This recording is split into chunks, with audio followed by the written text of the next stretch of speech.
I'm Matthew Kerbis, the subscription attorney, and this is Law Subscribed, your dedicated source for all things subscriptions and the law. Thank you to my sponsors. See links to them in the show notes. Everything discussed is only for educational and entertainment purposes. Enjoy the show. Welcome back, everyone, to our joint session on how to run a law firm in 2025. Today, we're getting to the good stuff. It's all been good stuff, but I know the stuff that I get questions about a lot. I know Matthew gets questions about a lot. We are diving into the software that we use to run our law practices. And like we discussed in the last episode and even a couple episodes back, we're going to talk about a lot of stuff. We've been in practice several years now, and so we've accumulated softwares along the way. But by no means are we saying this is absolutely the list of everything that you have to have. I think that you can do a pretty bare minimum approach when it comes to software and run a really successful practice, especially in the beginning as you're figuring out what works for you, what do you need things to do, what's going to be overkill. So we'll give you a lot of ideas today, but take it all with a little bit of a grain of salt and know that you need to find what's going to work best for you. But with that, we're also not going to talk too much about AI today. We will save that for a separate conversation because that is a whole new world that we are all exploring, and there's so much opportunity there. So we're really just going to focus on the softwares that we use to run our business on the day-to-day. So Matthew, if we had to start all over and you were having no revenue, so right, money was tight and there was only a couple of things that you could add on for software to run your practice, where would you start? It's a really important question. And I think even like that's hard to say, like, okay, I only need like one or two things because like you kind of can't. I will say, and if you've watched this whole series on video, you've seen me lift up my Calendly connectors mug and take a sip. Well, Calendly is one of those tools that you absolutely can't live without because it's free to sign up, and and even though you could only have one event type when you're just getting started, like 15 or 30 minutes is a good sweet spot. And that's how you schedule potential and current client calls and other calls and just get started. It's free. And then it's $10 a month, like for the solo independent plan, whatever they're calling it now. They changed their branding. Even as a Calendly connector, I can't keep up. So whatever that $10 a month plan is, paid in a year in advance, like you don't have to get a lot of clients and a lot of revenue to start paying for something like that. But you don't need to right away. Wait until you have some revenue. You could use the tool for free, start using it. The other tool is Stripe. You got to get paid. That's another free tool to use. You just sign up. You could create products, you could create subscriptions, you could do all these things in it. We talked about opening up bank accounts. So you'll have the bank accounts that you'll sign in into your bank account information so that you could integrate those accounts with Stripe. And frankly, like if you're in a space or practice area where you need to leverage the IOLTA account, Confido Legal, right? Formerly Gravity Legal, like they are a lot like Stripe. They don't have all the features of Stripe, but they have way more than enough for actual law firms because it's like Stripe built purpose first for law firms. I think they take like a 0.01 more percent than Stripe, right? So like would you give up $3 to make 97? I say absolutely 100% of the time. For folks that need the IOLTA side of things, you could pay for out of your operating account for credit card and ACH transfers into your IOLTA account, leveraging Confido Legal. It is built so you could do that. That's what you're paying that extra 0.01% for, is for that type of a feature. And so either a payment processor, a scheduler, I happen to prefer Calendly. And the other thing that's implicit with all of that is you need an email to sign up with it.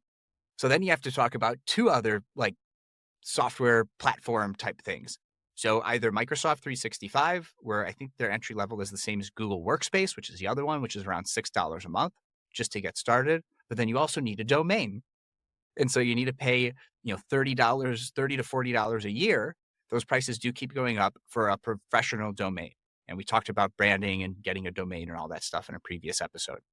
So I think I've limited it to four, things that you need to get started, which is really hard to do, but that's how I got started. How about you, Lauren? How did you, what was the software? Like if let's say today, if you were to be starting all over again, because I know when you got started was a long time ago, the software available was different. So if you're getting started again today, what are just the few pieces of software you would choose? I agree with you. So I always start with it's a business. We've got to generate revenue. So being efficient and producing cool videos and all that stuff is wonderful. But if you're not making money, you're not paying the bills. So how would I get folks in the door? I agree with you. Having a way for them to easily schedule calls. I use Acuity for a long time. I did always start with their paid plan because I had a number of different types of events, but I agree with you. Just a basic consultation will really get you at least started. Needing an email to have folks reach out to you, be able to set up all of these other softwares. In Colorado, we do have trust account requirements. So I use LawPay for a long time, still do for certain types of like subscription cases.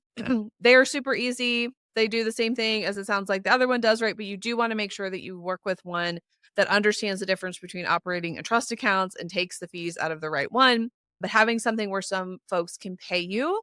And then I would add to that list, and I don't think you have to go crazy in terms of tech, but some way for folks to sign your engagement agreement.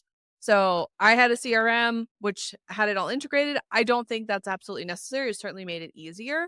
But even if you just used, I think there are some free ones out there. There used to be like Sign Now, there's DocuSign, certainly, Adobe. Maybe these are ones that you already have access to, but being able to draft in Word your engagement agreement and send that out in a way, I would say, because I like having all my engagement agreements signed, that would be really important.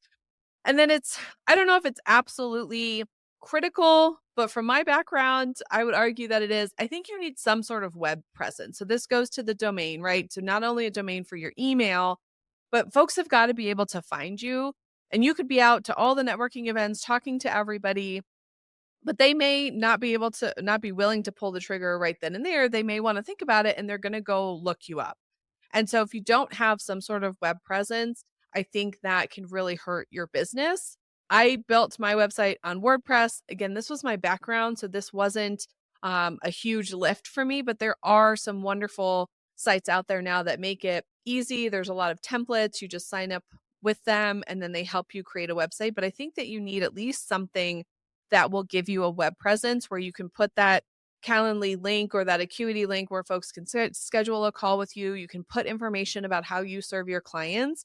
But I would argue you need at least a basic web presence. You don't have to go nuts with it. You don't have to pay tens of thousands of dollars. You can certainly put something up yourself, but you need something. And so what you use in terms of software there's a number of different options, but I'd argue that you've got to have a web online presence somewhere. 100%. And that's why we make a good team, Lauren, because that is absolutely something we need that I missed. I'll tell you still, like on like the website platform I use, because at the end of the day, like it is really important to have a website. People will ultimately hire you because they know, like, and trust you. That's where you're going to get your best clients. And so you do need a website that they can go to. In particular, I still point every client to my website and say, sign up from my website, because that's my onboarding process is all automated through there. However, you don't need to spend a lot of money on it because at the end of the day too, like in our business, just to get started, if like, how are you getting clients? You're probably not spending money on marketing or doing SEO and doing all these things that are driving website traffic. So what do you need? You need a professional one-page website that clients can contact you.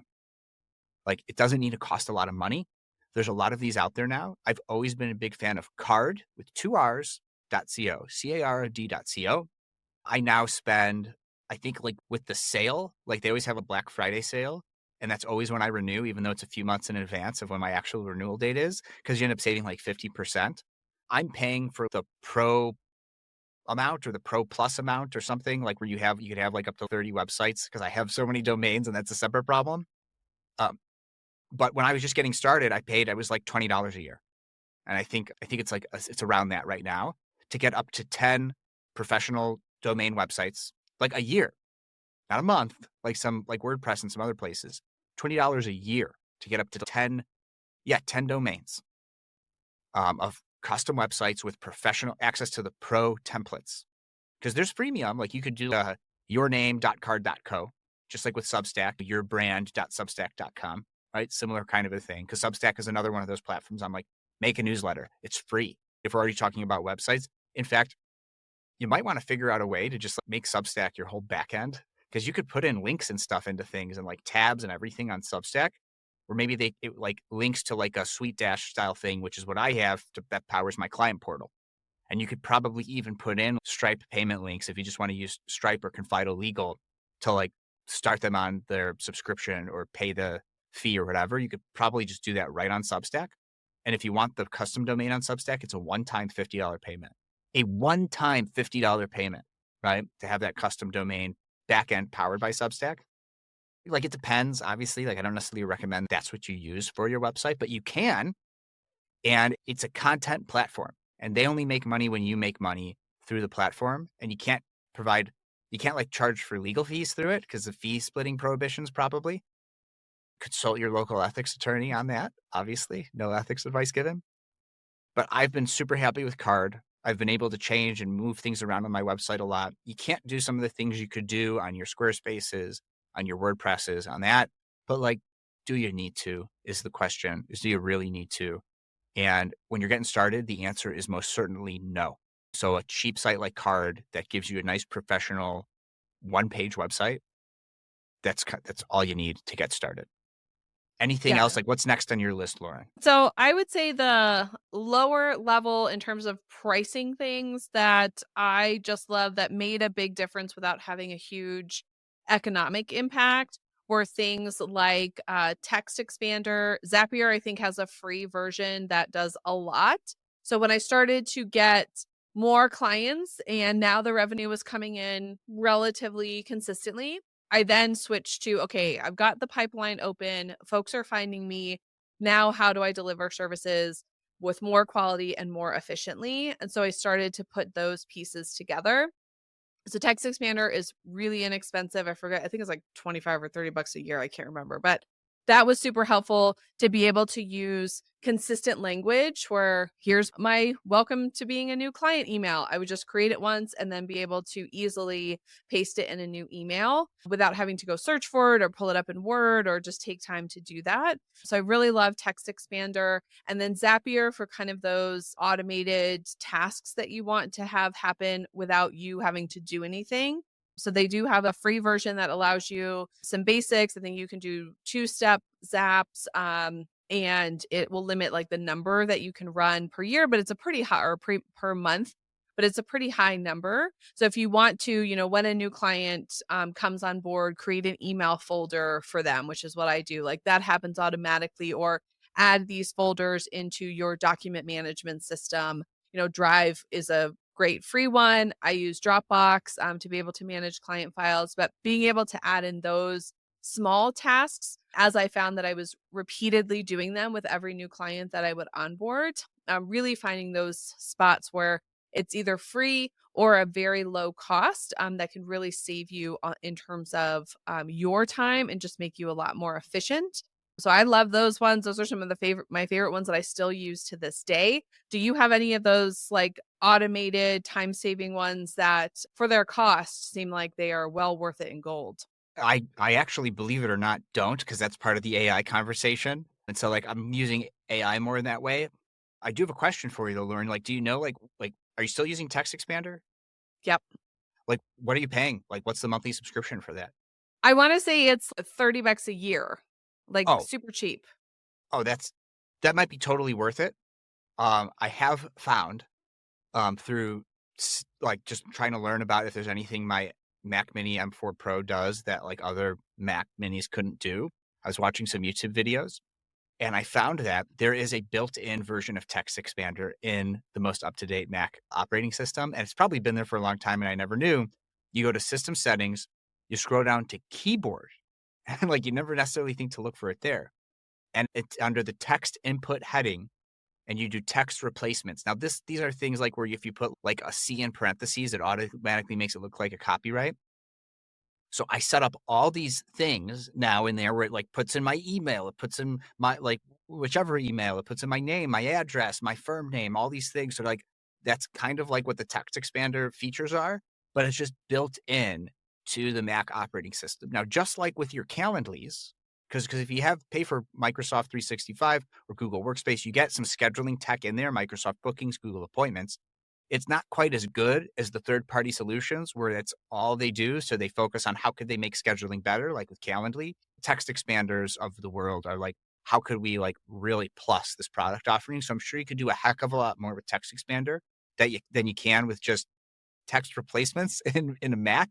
But if you want to dabble with some of this, I have found it to be massively just convenient. Like, how many seconds are you saving? Like, you're saving a few seconds. Does Text Expander tell you how much time you saved? I'm They curious. do. I get a report every week in my email of, yes, how much time I have saved by using them.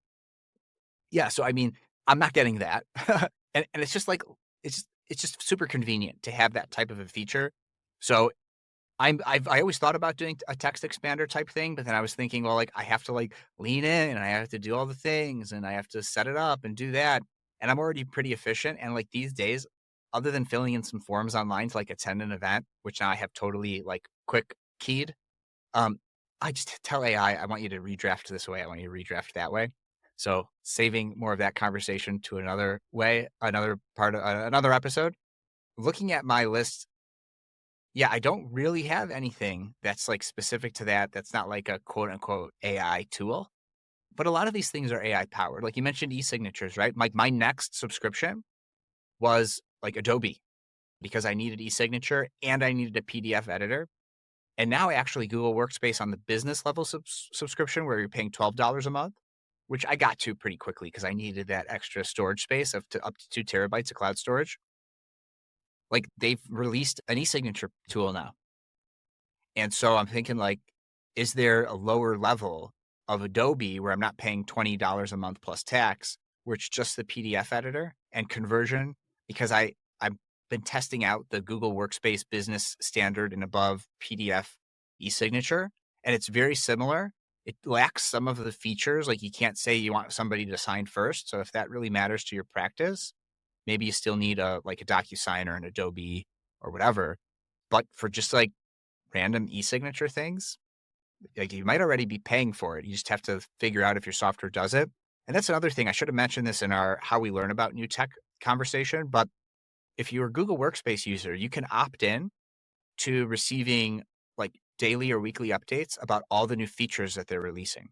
I just learned that Notebook LM is now releasing a bunch of new features, right? Now it hasn't rolled out to me yet, but it will roll out to me eventually, which is really exciting. So that's how I learned about the PDF e-sign feature was I get these emails. And also, by the way, a Google Desktop, their calendar is now is in dark mode. You could have dark mode on your calendar, and I'm dark mode everything. And it's so annoying how on my phone, Google apps are dark mode, but on my desktop, they're not. Until now, they're starting to roll out more and more dark mode, which is really fun and exciting. So cheers to that. I think the next thing I used was some automation software, not AI, automation software. So did you have any like automation software? Or what's next on your list, Lauren? Yeah, Zapier is a big one for me. And then I really, since moving case management softwares, pulled a lot of the automation I was doing into Lawmatics now. It's just built in. But I think that's a good point. Just about a lot of these tech companies are constantly improving, right? That's how they stay competitive.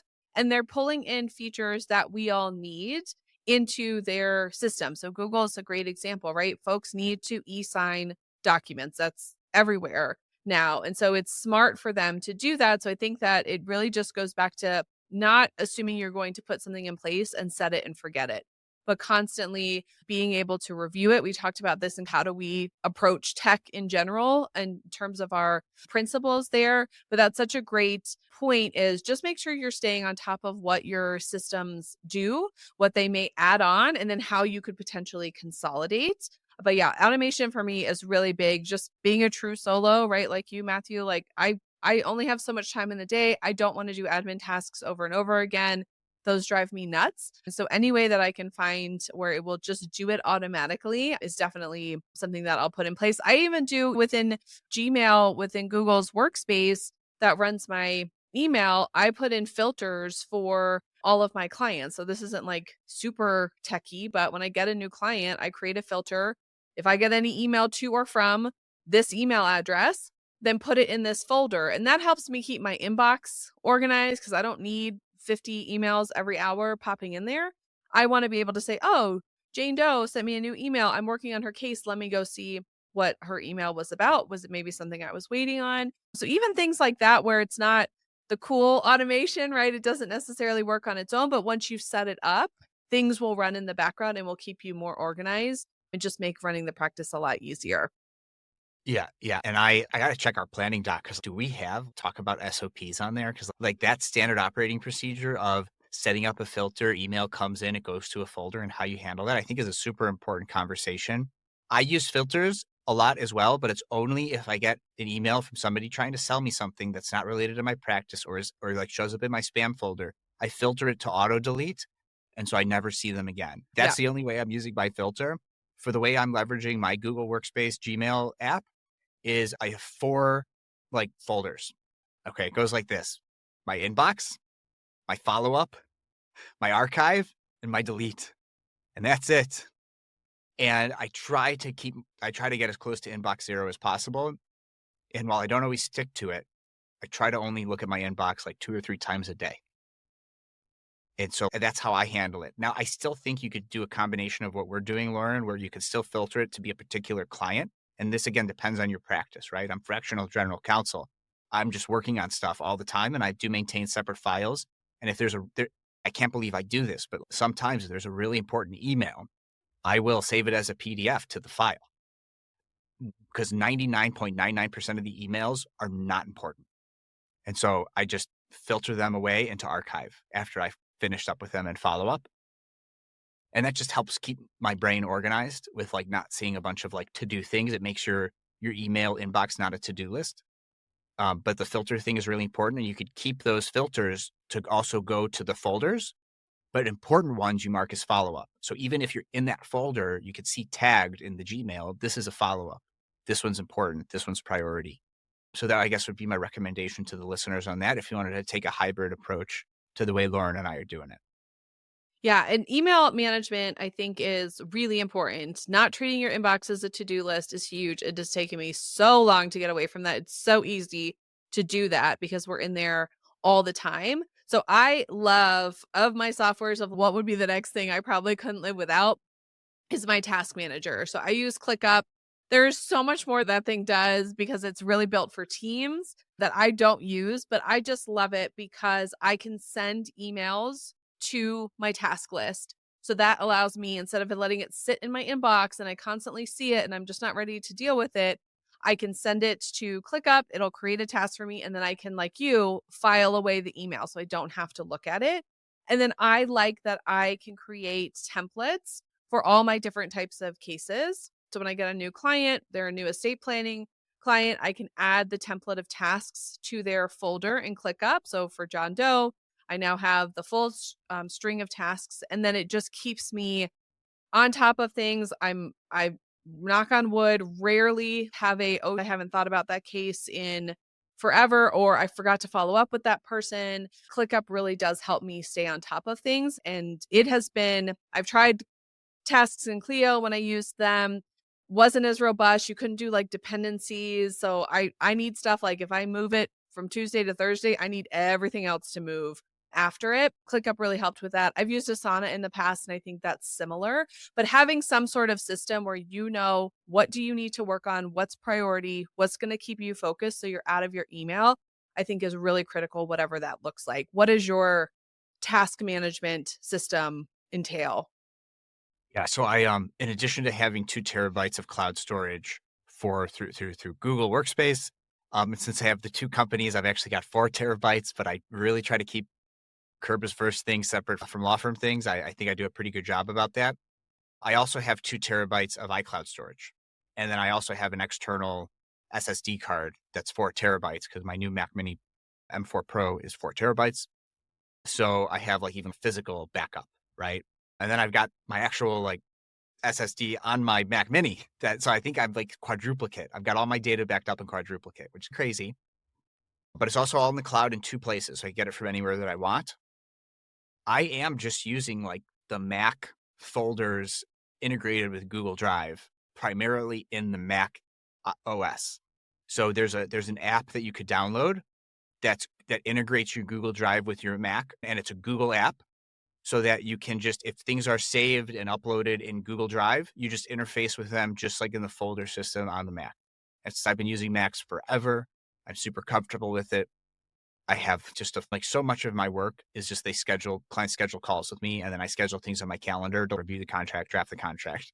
But like the nature of my practice being fractional GC, I haven't found like a good practice management system that like lets me do it that I can't just handle through an integration with Google Workspace and Mac OS. So that's enough for me right now. I have been super interested in like IT ticketing systems. I learned about this from Jack Shelton, episode 101 of Law Subscribed, Aegis Space Law. And they've found that's a good way. And it's good with teams, right? So a legal task comes in and it assigns it to the team member who's available. Now, that would always be me, at least for now. But what it does is it lets you track things like in an IT ticketing system and update stuff. And so I almost wonder if I should be like looking more into that. And I've also been I did like a Perplexity search on IT ticketing systems designed for law firms. I got nothing. So like maybe something there. But for me, the next piece of software was really, I was starting from scratch and I needed documents. And so it was a document database and automation platform. And for me, that was the Illinois Institute of Continuing Legal Education. They have a product called FormuLaw. Yes, it's a pun. I love it. They just added a W at the end of formula and it totally works. So they take the forms and you could plug stuff in there. And I don't use it as often anymore. It's only $29 a month. It used to be cheaper when I got started. But to have access to all of these forms that are automated are great. I find that I have like a checklist of I don't like the forms and I can't update the forms like you can in a gavel, right? So that's a reason you could leverage like a database and a gavel type thing together. And then to keep talking my book, since Gavel's a sponsor, 650 is like a formula, but specific to HR and employment related legal stuff.